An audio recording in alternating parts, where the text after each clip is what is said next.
sementara ya, karena saya mengajar di sini. Sudah tampak PPT-nya, yang lain tapi tetap harus on cam ya, kalau mahasiswa tetap harus on cam. Sudah tampak PPT-nya? Sampun, Bapak. Ya, saya menjelaskan siang ini tentang uterotonik ya, uterotonik, tokolitik, salah satunya adalah oksitosik di situ ya, serta hormon kontrasepsi yang kita gunakan untuk penanganan kasus-kasus pada obstetrik dan ginekologi ya, kebidanan dan kandungan. Oke, jadi saya awali dari sebetulnya oksitosik itu apa sih? Sering kita sebut juga dengan tokolitik atau terutonik ya. Jadi sebetulnya dia adalah obat yang merangsang kontraksi otot polos uterus ya. Biasanya kita gunakan untuk induksi partus atau melahirkan ketika sudah masanya lahir tapi sudah HPL cuman masih melebihi ya. Nah, ini salah satunya obatnya adalah hormon oksitosin yang biasanya kita pakai di drip ya, atau menggunakan prostaglandin E anak atau F ya. Kemudian alkaloid ergot yaitu dari tanaman Sclerotium claviceps purpura ya. Kemudian untuk ergotoksin ini, alkaloid ergot ini yang sering kita pakai adalah ergokristin, ergokornin, dan ergokritin. Meskipun sekarang sudah mulai jarang ditinggalkan, jarang dipakai atau mulai ditinggalkan ya, karena dianggap efek sampingnya terlalu besar ya. Nah, ergot ini golongan tanaman alkaloid ya, dari suatu tanaman. Kalau kita lihat jenisnya ada alkaloid asam amino yang kita sebut dengan ergotamin, kemudian alkaloid dihidro asam amino, contohnya dihidroergotamin ya, dan alkaloid amin yaitu ergonovin. Ada yang bentuk levo itu yang aktif, kalau yang dextro tidak aktif ya. Jadi ini alkaloid ergot kalau kita lihat dari jenisnya ya. Nah, yang bentuk dextro tadi kita sebut ergonovinin. Kalau yang ergonovin aktif levo, kalau ergonovinin ini bentuk dextro atau inaktifnya ya. Nah, sekarang efek tokolitik atau oksitosin, oksitosik atau uterotonik ini adalah selektif pada otot polos uterus, myometrium ya. Kontraksinya biasanya teratur, spontan ya. Dan kalau Anda masih ingat biolistrik sel, ada proses depolarisasi di mana Na nanti akan masuk ke dalam ya. Kemudian kalsium di sini akan masuk ya. Sehingga di sini ada kopling kontraksi eksitasi di situ ya. Nah, ini ketika kontraksi itu memang dibutuhkan ya pada uterus ketika menstruasi. Jadi untuk meluruhkan apa ini endometrium dari dinding uterus. Makanya biasanya kalau menstruasi kadang-kadang kan ada dysmenorrhea ya, atau bahasa Jawanya biasanya dilepen dan sebagainya ya.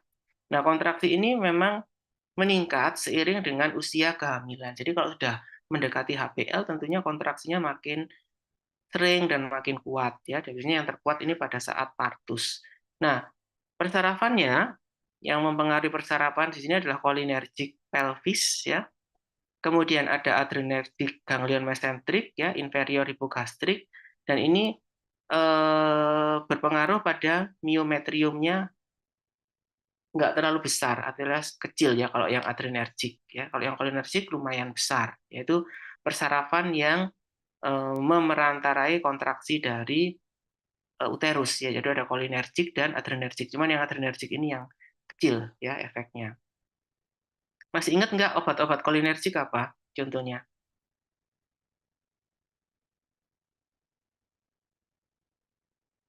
Apa contoh nih?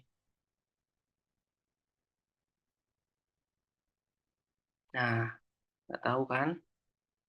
Ya udah nanti dicari ya. Kalau saya keluarkan nanti harus bisa ya. Cholinergic dari namanya udah kelihatan ya. Kemudian ada adrenergic apa? Ini kan suatu neurotransmitter ya. Oke. Nah, ini saya jelaskan tentang oksitosin. Ini oksitosin itu hormon. Dia suatu uterotonik juga. Jadi ini yang membuat otot polos uterus mengalami kontraksi, ya. Kemudian di situ akan terjadi dilatasi serviks, ya, yang diperankan oleh relaksin. Nah, dilatasi serviks ini akan menyebabkan stimulus serviks untuk berkontraksi, ya, sehingga ada sekresi oksitosin di situ, sehingga nanti akan menginduksi partus. Jadi oksitosin ya yang ini yang nanti akan menimbulkan kontraksi otot uterus pertama kali, kemudian dilatasi serviks, stimulasi serviks untuk berkontraksi, ya. Nah, di sini ada refleks abdomen, ya, karena oksitosin juga. Jadi ketika abdomennya mengalami relaksasi, ya, sehingga akan mudah untuk mengeluarkan bayinya, ya, dari refleks dari abdomen tersebut, ya. Jadi oksitosin sekali lagi di sini akan membuat kontraksi uterus, juga akan menimbulkan refleks pada abdomen sehingga membantu mengeluarkan janinnya, ya. Nah, untuk efek oksitosin ini, ya, dia ada di hipofisis posterior, yaitu di situ ada oksitosin, satu, kedua ada ADH atau antidiuretik hormon, ya. Nah, di sini membran pada plasma otot polos, ya, pada uterus kontraksi sehingga di sini terjadi partus. Jadi efeknya oksitosin memang yang diharapkan ketika induksi partus, yaitu ada partus di situ, ya, ada kontraksi otot polos uterus. Sedangkan pada mioepitel mami, dia akan mengalami ejeksi sehingga dia akan merangsang proses laktasi. Ya. Nah, ini tergantung dari individunya atau spesiesnya memang yang pertama. Yang kedua, komposisi estrogen dan progesteron biasanya dia akan bekerja kalau estrogennya tinggi dan progesteronnya rendah, ya.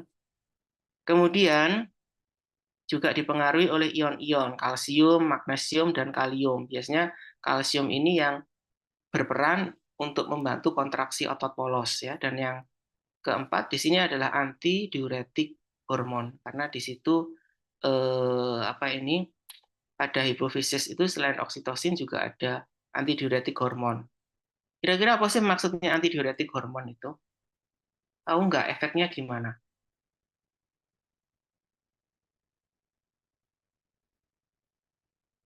Gimana efeknya?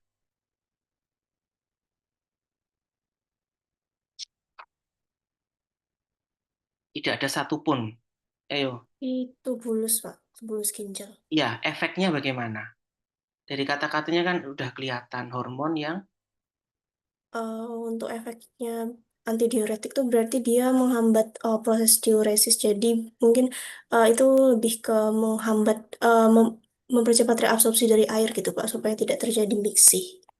ya, jadi dia sifatnya antidiuresis untuk mempertahankan cairan di dalam tubuh, ya. Biasanya kalau kita bicara di blok kardiovaskuler, biasanya terjadi ketika cairan dalam tubuh kita itu rendah, ya. Dipertahankan supaya tidak terjadi diuresis, atau ketika volume cairan atau tekanan darah kita ini rendah sehingga tidak membuat terjadinya hipovolemik, ya, dengan mengaktifkan antidiuretik hormon ini, ya. Cuman kita bahas di sini yang oksitosin dulu, ya. Nah, ini ada efek dari oksitosin, ya. Oksitosin itu suatu hormon, ya. Ketika menempel ke reseptornya di uterus, membuat uterus kontraksi, ya. Kemudian sensitivitasnya akan meningkat, ya. Oksitosin ini seiring dengan pertambahan kehamilan. Jadi tertinggi pada trimester 3, ya. Dan pada uterus yang imatur, artinya yang belum matang, dia resisten alias tidak menimbulkan efek, ya. Kemudian efeknya akan meningkatkan estrogen dan menurunkan progesteron. Itu adalah efek dari oksitosin. Jadi nanti kalau ditanya bagaimana efek oksitosin ini pada estrogen, tentunya dia akan meningkat, ya. Jangan pada progesteron akan diturunkan. Biasanya progesteron itu meningkat ketika apa? Masa apa? Masih ingat nggak?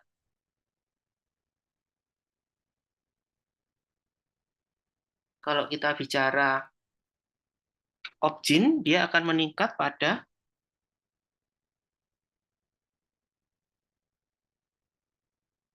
kondisi apa?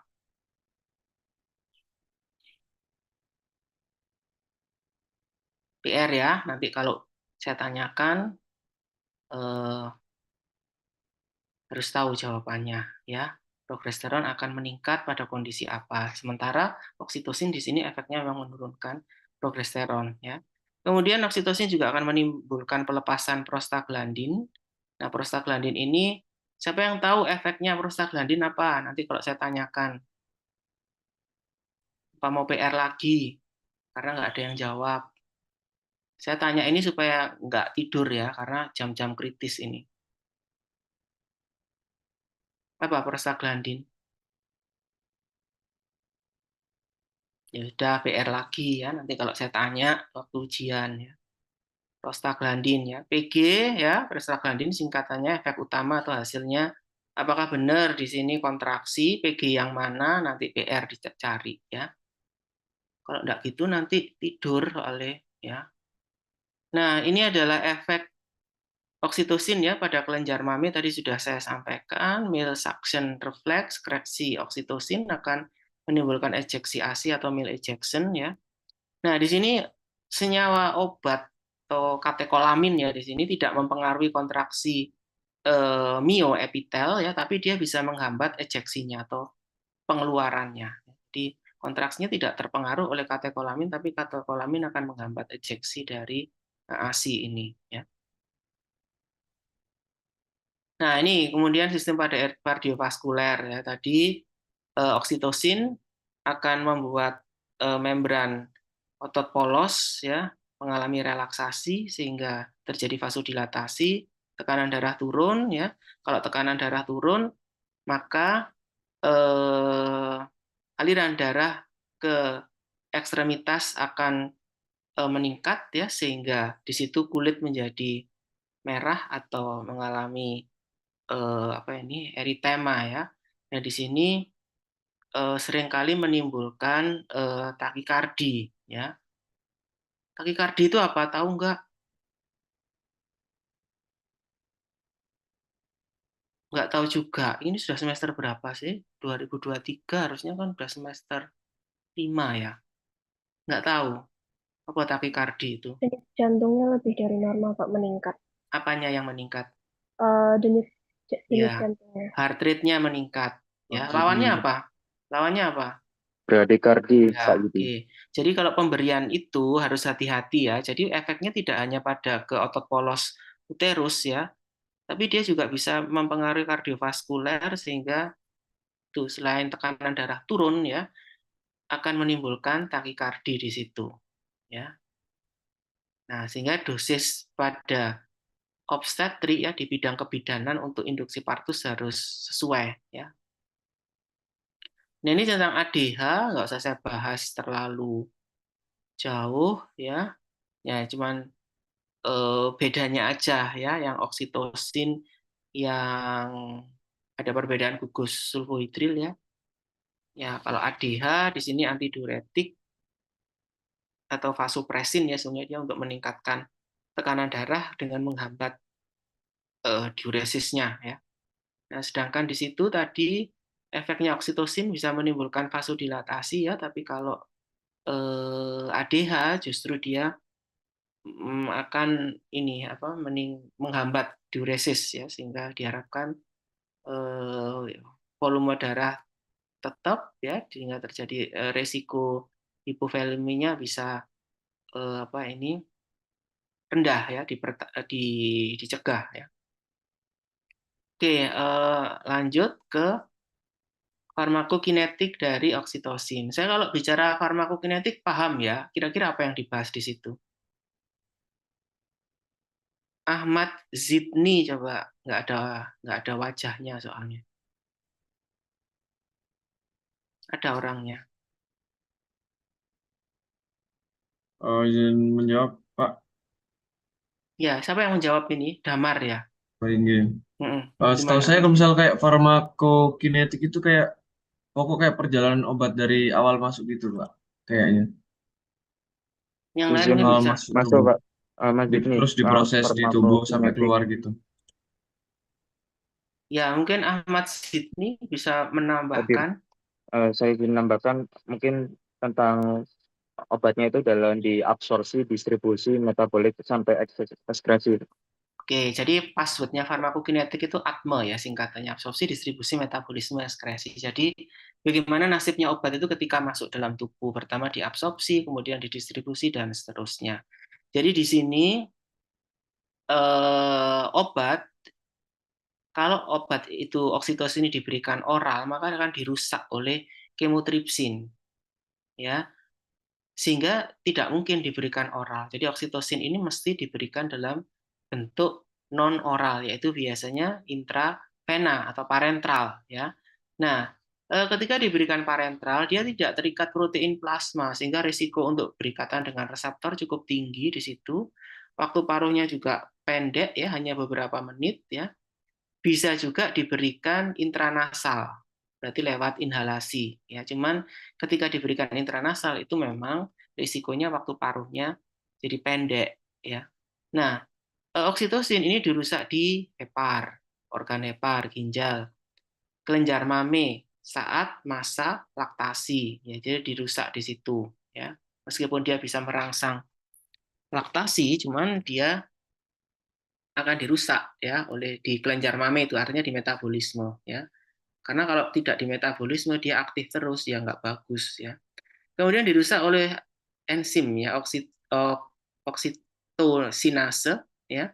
Kemudian vasopresinase, karena dia tadi vasopresin ya, ADH, mempertahankan cairan sehingga tekanan darah bisa dipertahankan saat kehamilan ya. Vasopresinase ini enzim ya.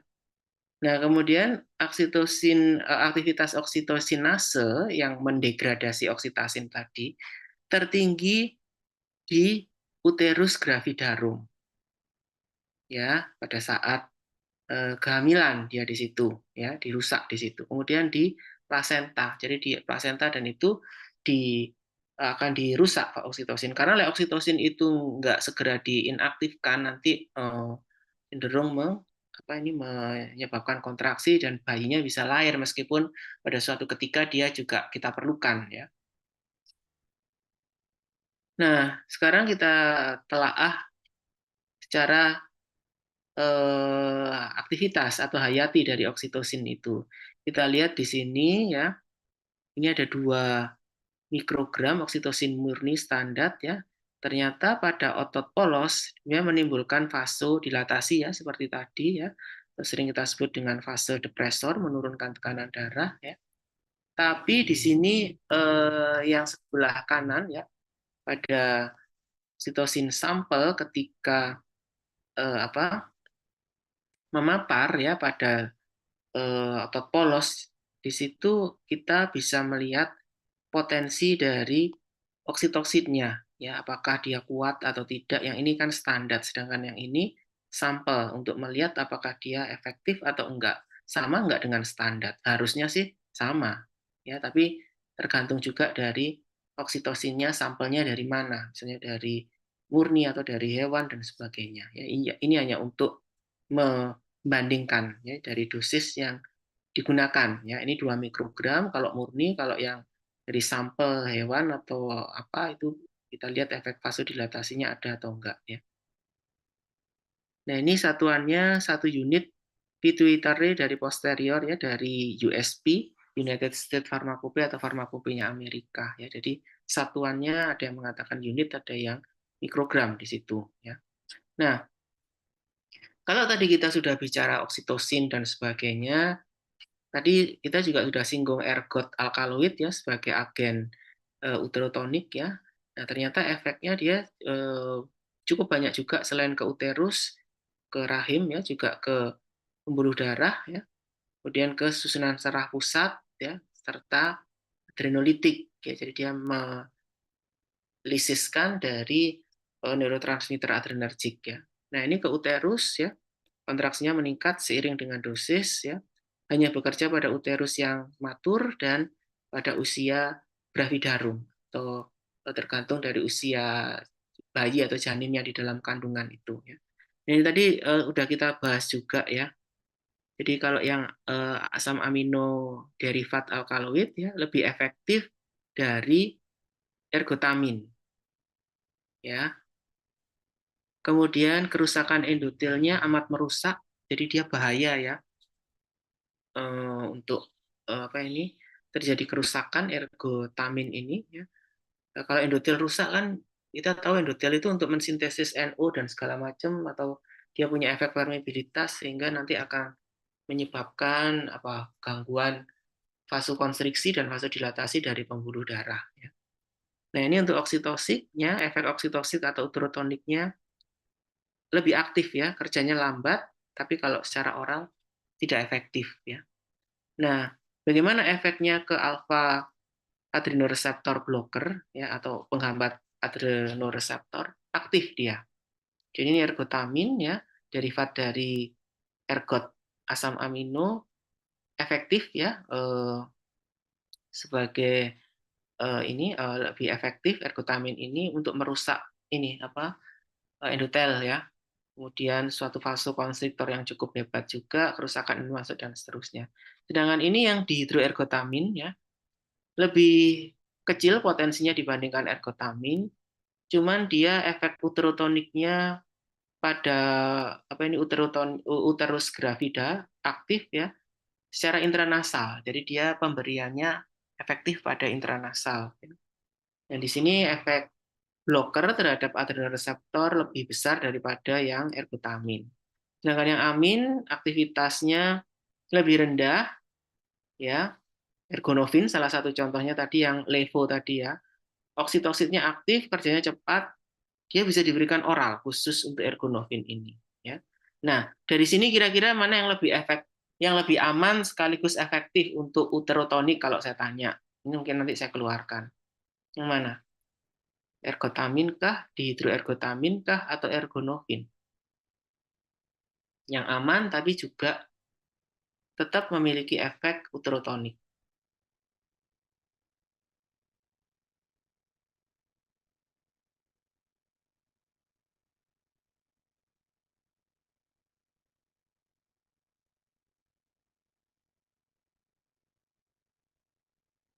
Ya udah, kalau nggak ada jawaban, buat PR nanti saya keluarkan waktu ujian ya.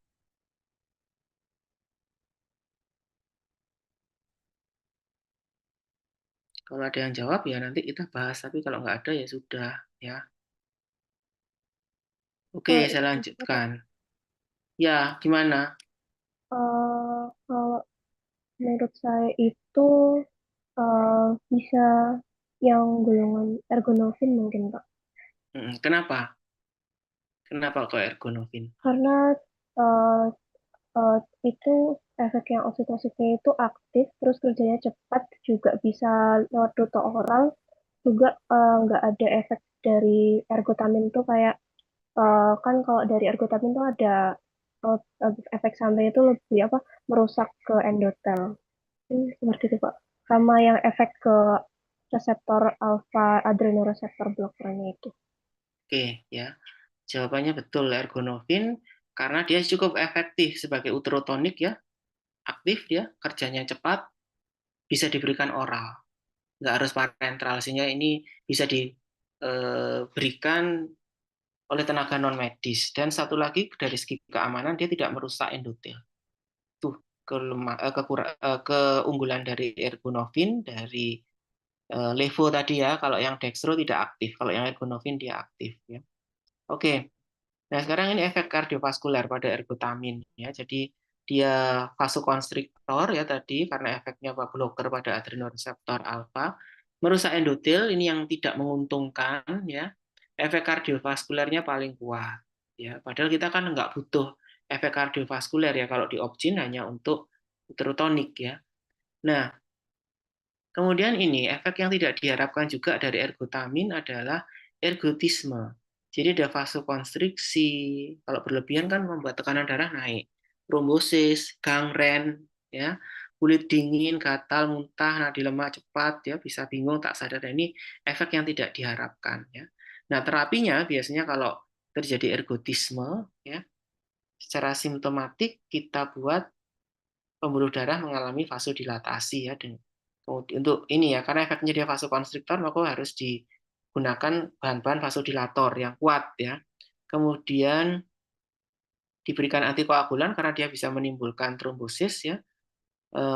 Biasanya dia diberikan dextran ya, molekul rendah, natrium nitroprusida dan antiemetik atropin sulfat ya untuk penanganan kasus ergotisme. Ergotisme ini akibat pemberian ergotamin yang pada pasien-pasien tertentu pada dosis yang tinggi akan menimbulkan ergotisme ini ya.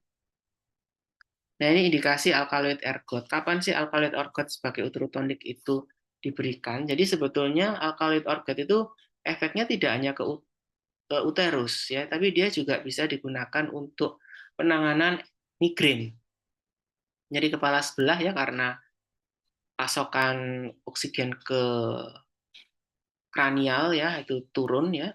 Jadi ergot ini mengurangi amplitudo pulsasi dari arteri karotis eksterna dan cabangnya. Nah, biasanya dia dikombin dengan kafein ya untuk meningkatkan absorpsi dari ergot ini. Contoh nama dagangnya bodrek apa ini migrain atau apa ya, yang isinya kombinasi biasanya ergot dan kafein ya. Kafein itu alkaloid juga yang ada di kopi ya, cuman bisa kita isolasi, kita sintesis ya. Nah, untuk kebidanan ergot ini kita pakai untuk uterotonik ya, untuk merangsang partus ya. Yang kedua untuk pendarahan postpartum. Jadi ibu-ibu yang bleeding saat postpartum itu kita berikan ergot ya supaya kontraksi otot apanya ini polos uterusnya sehingga nanti mengecil, harapannya pendarahannya bisa berhenti di situ ya, di bidang obstetrik seperti itu. Kemudian Parkinson ya. Ya, dia bisa digunakan untuk terapi Parkinson ya, kemudian untuk menurunkan prolaktin ya. Nah, ini salah satu indikasi pemberian ergot ya, jadi bisa dipakai untuk Parkinson ya. Nah, kalau prolaktin turun otomatis kelenjar untuk memproduksi susunya kan juga turun ya. Nah, yang harus diperhatikan dari alkaloid ergot ini bisa menimbulkan resiko pasien mengalami demam, sepsis ya, gangguan hepar, pruritus ya. Nah, ini yang penting ya, itu efek sampingnya. Kontraindikasi dia nggak boleh diberikan pada pasien-pasien yang sudah ada gangren, misalnya pada DM ya. Kemudian kehamilan nggak boleh, trimester 1, 2, 3 nggak boleh, kecuali kalau memang dimaksudkan untuk induksi partus ya.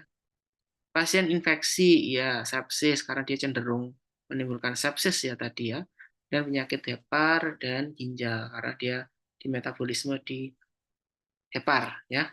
Nah, itu tentang indikasi pemberian ergot dan kontraindikasinya ya. Nah, berikutnya kita masuk uterotonik model yang berikutnya yaitu prostaglandin.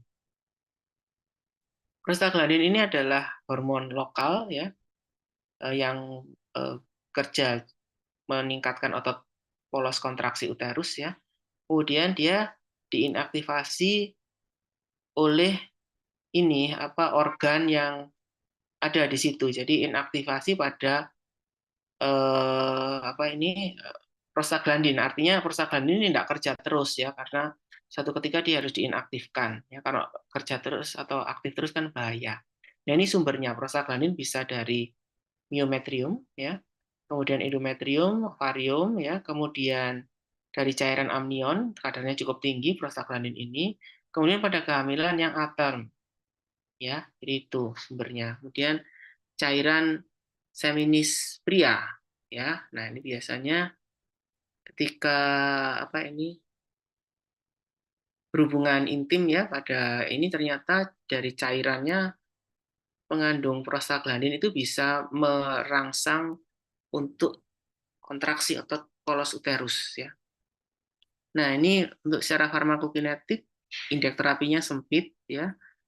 Bisa diberikan secara infus drip ya, sambil dimonitor kontraksi uterusnya, biasanya saat partus ya.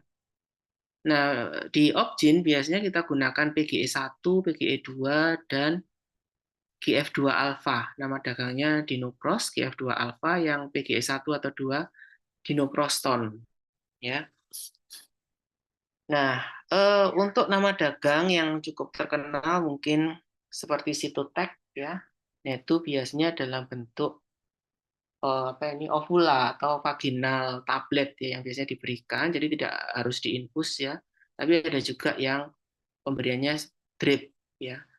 Justru setahu saya kalau drip itu yang oksitosin, tapi kalau yang prostaglandin itu diberikan di secara intravagina ya. Ya, mungkin aja ada yang prostaglandin drip ya, cuman saya belum pernah menjumpai ya ketika praktek ya. Nah, ini efek farmakologi dari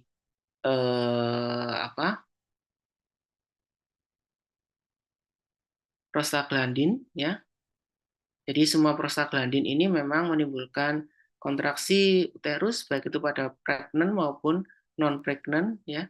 Kemudian PGE2 di situ akan menimbulkan relaksasi uterus pada non pregnant ya. Jadi ketika tidak hamil menimbulkan relaksasi, dan pada studi in vitro ya, oksitosin kuat ini pada kehamilan trimester 2 dan 3 ya, efek kuatnya mulai menguat dia sebagai uretonik PGE2 ini pada trimester 2 dan 3. Nah, menginduksi partus tiap saat selama kehamilan ya. Kemudian efek induksinya PGE2 sama dengan PGE2 alfa dan oksitosin ya. Nah, kemudian untuk penggunaannya dia cukup efektif ya pada kehamilan muda. Jadi ketika hamil muda ini justru harus dihindari ya prostaglandin karena bisa menimbulkan partus atau abortus spontan ya. Kemudian kehamilan dini ya, ini biasanya perlu dosis yang lebih besar ya. Dan ini biasanya sih kita pakai untuk ini ya, misalnya bayinya cacat atau tidak bisa dipertahankan ya kita terminasi ya dengan pemberian prostaglandin ini ya. Tapi dia memang perlu dosis tinggi ya kalau pada trimester awal ya. Indeks trimester sempit, ESO-nya cukup banyak ya. Nah, ini ESO-nya, efek sampingnya.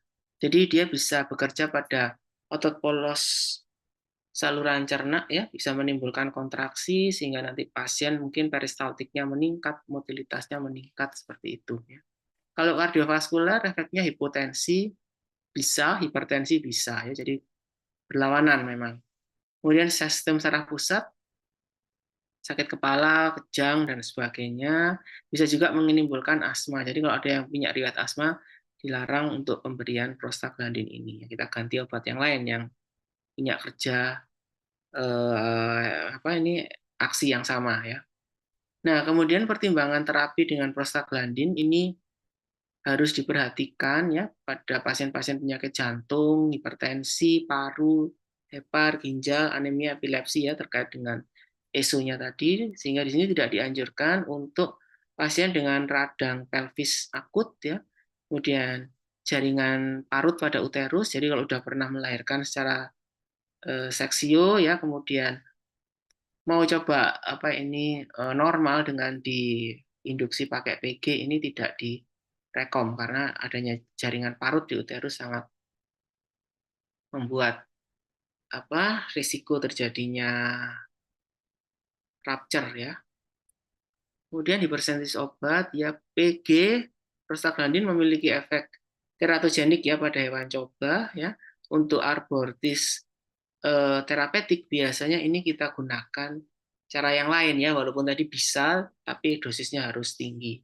Jadi abortus terapeutik ini abortus yang memang digunakan untuk keperluan terapi, misalnya janinnya di dalam masih usia sebulan meninggal dan sebagainya kan harus dikeluarkan ya dengan cara ini ya. Cuman memang kalau yang prostaglandin untuk trimester 1 kan tidak terlalu efektif ya dia. Nah, ini preparasinya ya, ada karbotro, diproston ya,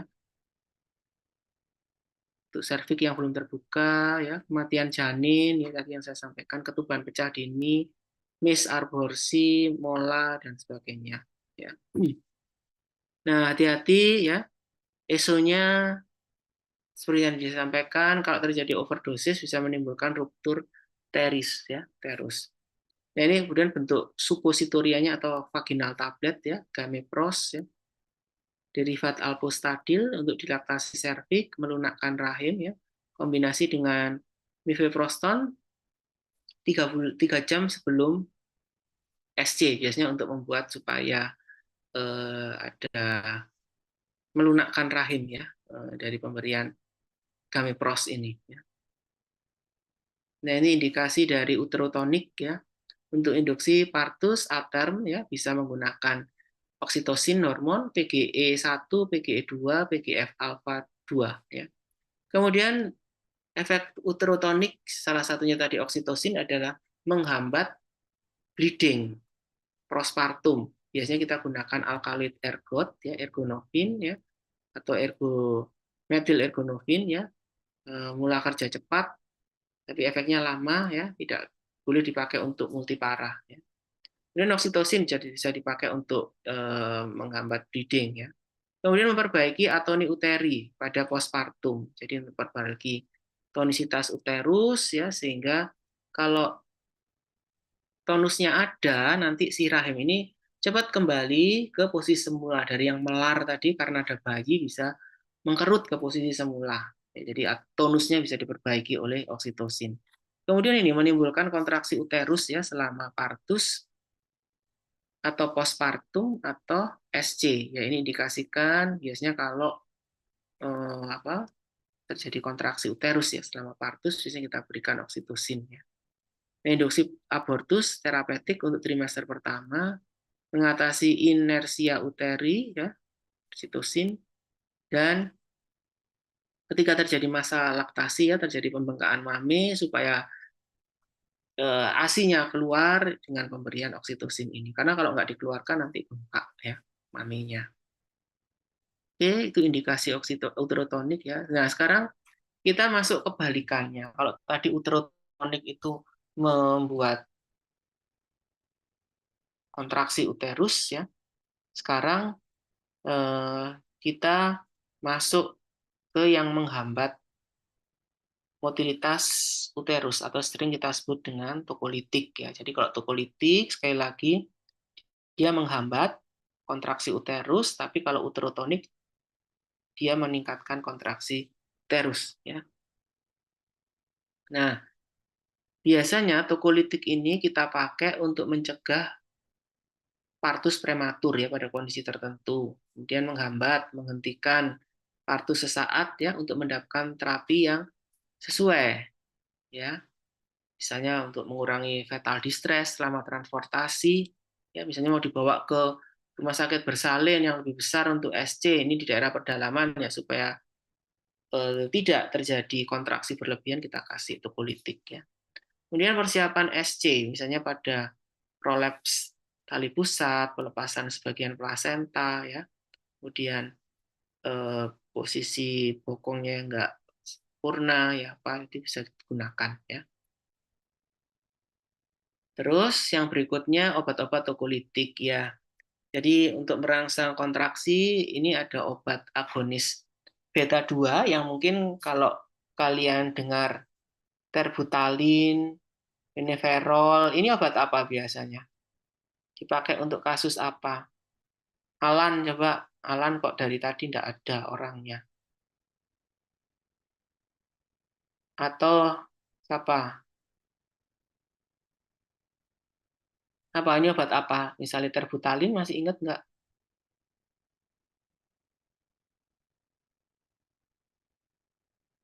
Mungkin jawab, Pak. Ya, silahkan. Untuk terbitalin saya tuh buat obat-obat yang sifatnya itu bronkodilator. Jadi buat pasien-pasien yang asma ataupun jadi asma ataupun punya apa ada kontraksi di bronkusnya ataupun pasien-pasien yang sesak. Jadi Ya, seperti jadi itu. Terbutalin ini adalah obat golongan bronkodilator, diberikan pada pasien yang mengalami bronkospasme, yaitu pada kasus asma. Ya.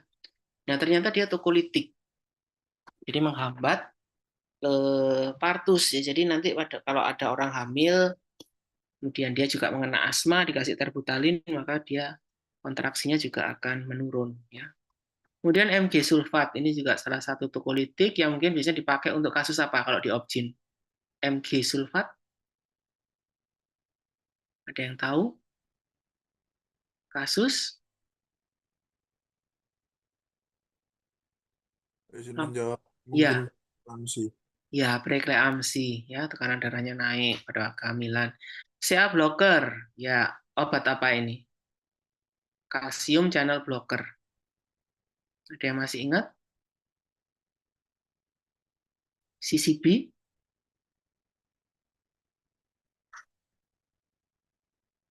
Sudah blok kardiovaskuler kan? Apa? Obat buat itu, Pak. Bisa buat tekanan darah tinggi ataupun Ya, hipertensi. hipertensi. Contohnya apa CCB? Ini Nifedipin, Mbak. nifedipin, ya salah satunya itu ya CCB. Jadi selain untuk antihipertensi, dia juga untuk tokolitik, menghambat kontraksi otot polos uterus. Kemudian ini antagonis oksitosin, iya jelas lawannya oksitosin ya. Kalau oksitosin tadi uterotonik meningkatkan kontraksi, ini justru menghambat kontraksi. Dan yang terakhir adalah beta mimetik. Kalau kalian pernah dengar beta blocker, berarti kan menghambat reseptor beta yang menimbulkan apa? Hipertensi, kalau beta 1 jantung kontraksinya meningkat. Nah, ini justru suatu beta mimetik, jadi nanti akan terjadi efek sebaliknya. Cuman di sini yang diharapkan untuk menghambat kontraksi ini adalah yang beta mimetik tadi ya, yang untuk meningkatkan aktivitas beta ya. Oke, selanjutnya setelah kita bicara uterotonik dan tokolitik, terakhir kita masuk hormon ya. Hormon ini dipakai ya untuk kasus-kasus Opjin ya. Yang pertama estrogen. Ya, ini bisa disintesis di organ-organ ini ya, ovarium, korteks adrenal, plasenta, termasuk testis. Jadi jangan dikira laki itu nggak punya estrogen, punya. Cuman jumlahnya kecil. Kalau yang jumlahnya besar, nanti dia berubah jadi feminisme. Ya. Jadi ada estrogen itu ada pada pria juga. Perempuan pun juga ada androgennya, cuman kecil. Ya. Nah ini fisiologi farmakologinya, hormon-hormon estrogen ini akan mempengaruhi alat kelamin, baik sekunder maupun primer, misalnya tumbuh rambut dan sebagainya, mematahkan fungsi reproduksi dan seterusnya. Ya. Nah ini fisiologi dari menstruasi, saya tidak akan bahas. Jadi nanti sudah ada di fisiologi. Jadi ini penting juga ada obat yang sifatnya bisa menunda menstruasi. Biasanya pada kasus-kasus tertentu ya, misalnya kita mau umroh atau apa ya supaya tidak menstruasi saat kita menjalankan ibadah. Nah, biasanya dikasih obat ya yang untuk mempertahankan estrogennya tetap tinggi, yaitu salah satunya saya agak lupa nama dagangnya ya. Ada yang masih ingat mungkin obat-obat yang untuk menghambat menstruasi? Nama dagangnya apa? Isinya apa? Nanti bisa dicek. Ada yang masih ini enggak? Siapa yang mau umroh supaya ibadahnya tetap ini enggak kepotong, enggak boleh mens, apa?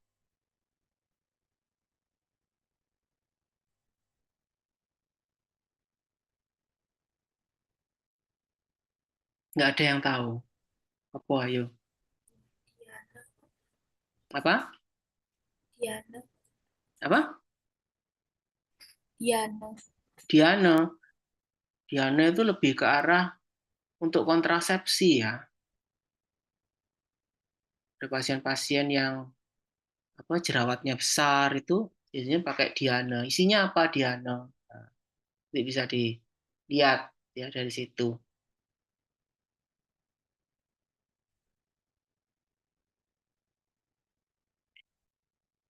Oke, Lenda, anu nanti PR ya. Ya, lu harus tahu nanti, misalnya ini apa ya. Ya, ada efek metabolisme ya dari estrogen yang memiliki efek anabolik ya, berarti menyusun, makanya biasanya estrogen itu membuat pasiennya jadi gemuk ya. Karbohidrat, lemak ya mempengaruhi metabolisme. Kemudian juga ada efek karsinogenik. Jadi hormon-hormon ini juga memicu efek kanker ya, pertumbuhan kanker ya. Nah, farmakokinetiknya mudah, absorpsinya, metabolismenya di hepar, ekspresinya di urin ya. Nah, ini indikasinya estrogen. Bisa dipakai untuk kontrasepsi, menunda kehamilan. Ya. Kemudian pasien-pasien yang mati haid, artinya menstruasinya nggak rutin alias bahkan tidak menstruasi selama beberapa bulan. Ya. Kemudian vaginitis senilis, osteoporosis, ya, karena pada orang osteoporosis atau penurunan massa tulang itu karena estrogennya mengalami defisiensi ya. Kemudian CA prostat pada pria ya, kalau CA prostat biasanya bisa diberikan estrogen. Ini efek sampingnya mual, muntah dan sebagainya ya. Nah, kalau tadi kita udah bicara estrogen, yang berikutnya adalah anti estrogen. Ya. Clomifen misalnya. Ini anti estrogen yang fungsinya untuk merangsang ovulasi supaya nanti segera terjadi pembuahan ya. Kemudian anti estrogen yang berikutnya adalah tamoxifen yang biasanya kita banyak pakai untuk terapi CA mami. Ternyata dia anti estrogen. Tamoxifen itu ya, kalau tamoxifen merangsang ovulasi, kalau ini menghambat pembentukan CA ya. Nah, berikutnya hormon progestin. Kalau tadi anti estrogen, sekarang progestin ya. Nah, fisiologinya ya ini perlu untuk kehamilan, mempengaruhi kelenjar payudara dan termogenik. Apa termogenik itu?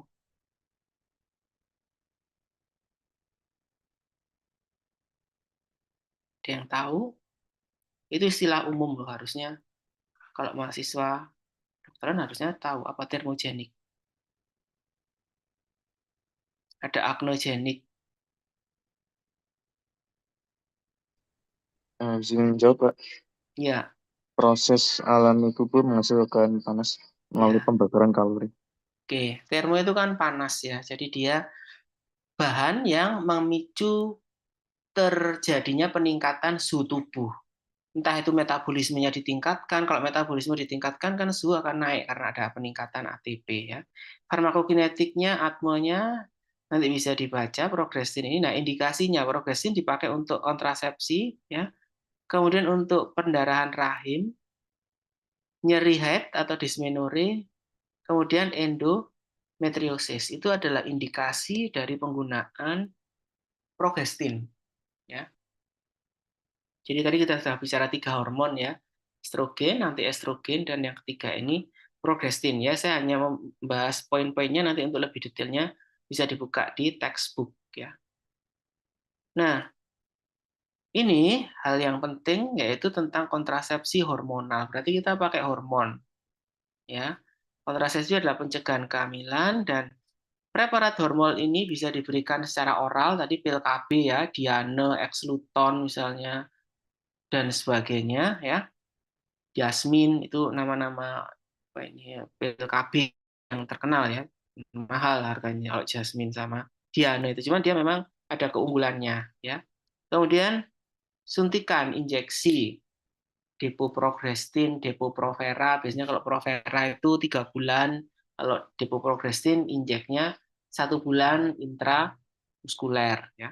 Kemudian yang hormonal berikutnya dalam bentuk implan, susuk KB ya yang diberikan secara subkutan ya, itu bisa tahan sampai beberapa tahun ya, 3 sampai 5 tahun ya. Nah, ini kontrolnya artinya kontrol itu bisa mengendalikan kehamilan ya sampai 99% ya. Kemudian kontrasepsi kalau oral ini ya ada yang kombinasi, ada yang sekuensial ya. Sekuensial itu diberikan secara tunggal ya. Kemudian pil mini berarti ukurannya udah kelihatan. Pil post coitus ya yang biasanya dipakai supaya nggak kebobolan atau apa ya. Nah, ini modifikasi dosis bisa kita gunakan 3 fase ya untuk oral. Jadi PR nanti cari pil KB itu isinya apa aja sih, dosisnya berapa, dan bagaimana penggunaannya. Karena ada yang 22, 21 itu isinya inti hormon, sedangkan yang lainnya biasanya diisi placebo atau bersih ya. Biasanya pada pasien-pasien yang menstruasi kan ada anemia ya. Dan kontrasepsi suntikan tadi sudah ya, ada yang 1 bulan, progestin, cyclophem ya, dan ini yang 12 minggu atau 3 bulan Depo-Provera yang kena. Dan implan tadi sudah saya singgung ya. Nah, mekanisme kerja hormon itu adalah menghambat ovulasi ya. Tadi sudah saya singgung juga mana tadi yang menghambat ovulasi ya. Nah, yang anti estrogen tadi ya, tadi ada yang menghambat terjadinya ovulasi ya. Jadi ada yang merangsang kalau itu yang anti estrogen, sedangkan yang ini tadi adalah obat yang sifatnya mencegah terjadinya ovulasi ya. Nah, kalau pil KB kan ya memang harus menghambat ovulasinya, kan mengubah kelenjar serviks untuk menghasilkan produksi serviks yang lebih kental dan banyak sehingga mengganggu penetrasi dari sperma, kemudian mengganggu kontraksi tuba sehingga tidak dihasilkan ovum ya, dan menghambat nidasi, nggak bisa nempel si zigot ini ke dinding rahim ya. Nah, pengaruh dari kontrasepsi hormonal ternyata cukup banyak ya. Ada di ovarium, uterus, tuba, serviks, siklus haid dan sebagainya ya. Nah, ini efek samping dari hormon-hormon. Estrogen tadi mual, muntah, udem ya, kardiovaskuler. Nah, kontraindikasinya harus dihindari pada pasien-pasien yang punya gangguan kardiovaskuler, hepar ya, CA karena akan memicu pembentukan CA kalau pada CA ya, DM ya, dan dermatitis asma ya. Nah, pemilihan dari kontrasepsi hormonal ada yang memang menunda kehamilan, biasanya pada pasangan muda ya, maka harus dipilih yang reversibilitasnya tinggi. Ya, jadi mulai ini 4 tahun diberikan pil, dan nanti kalau dihentikan pasti dia akan balik lagi ya. Kalau menjarangkan anak ya, biasanya kita pakai yang minimal 2 tahun ya. Tidak menghambat ASI, efektivitasnya tinggi, nah bisa diberikan suntikan 12 minggu ya, yang 3 bulan itu Depo-Provera ya. Kemudian menjarangkan anak selama dalam waktu yang lama ya. Ini biasanya kita gunakan yang perlindungannya lama tapi reversible, yaitu seperti implan tadi. Oke, baterai saya sudah mau habis ya.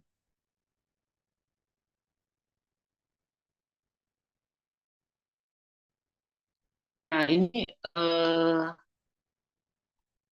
pemilihan ya. Jadi PrEP tadi juga yang bisa jadi pertimbangan adalah ini kondisi aseptor KB-nya atau yang peserta KB-nya tadi ya.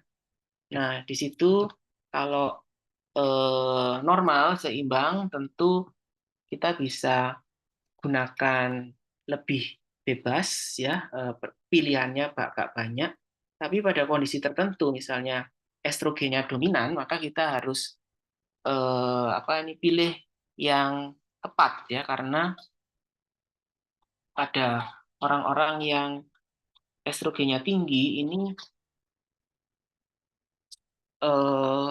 banyak sekali mengalami mual ketika hamil ya. Iya, ini Eh, tak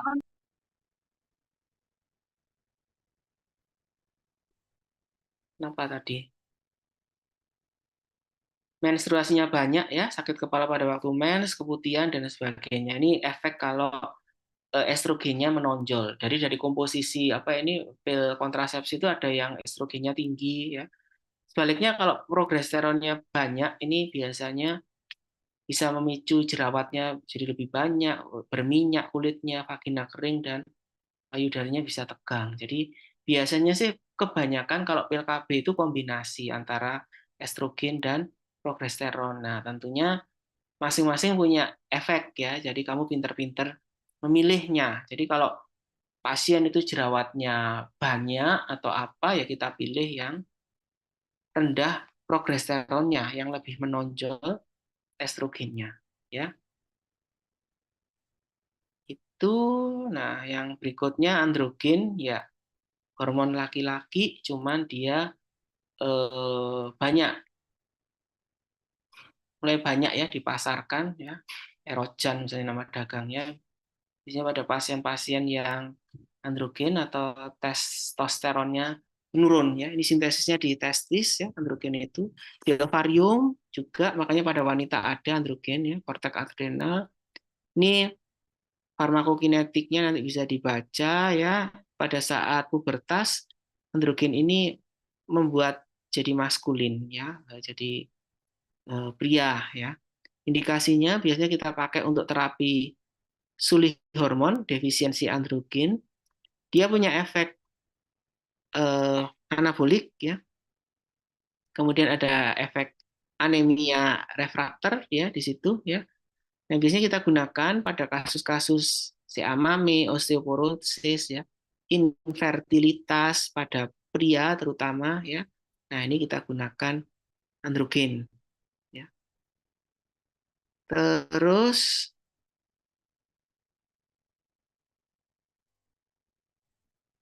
sebentar ini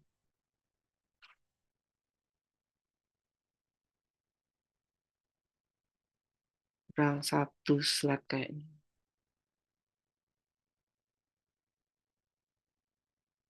Ya, efek sampingnya ya. Dari androgen tadi ya, maskulinisasi memang kita perlukan kadang-kadang ya. Kemudian feminisasi juga ada loh ya, walaupun androgen itu yang lebih dominan laki, tapi ada juga ya. Kemudian penghambatan spermatogenesis ya. Jadi ini juga tidak terlalu menguntungkan ya pada pria karena pembentukan spermanya jadi turun, terutama kalau yang lagi program kehamilan ya.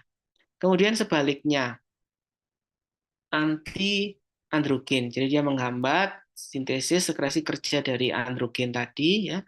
Contohnya ini adalah hormon-hormon estrogen, progesteron itu masuk anti androgen ya.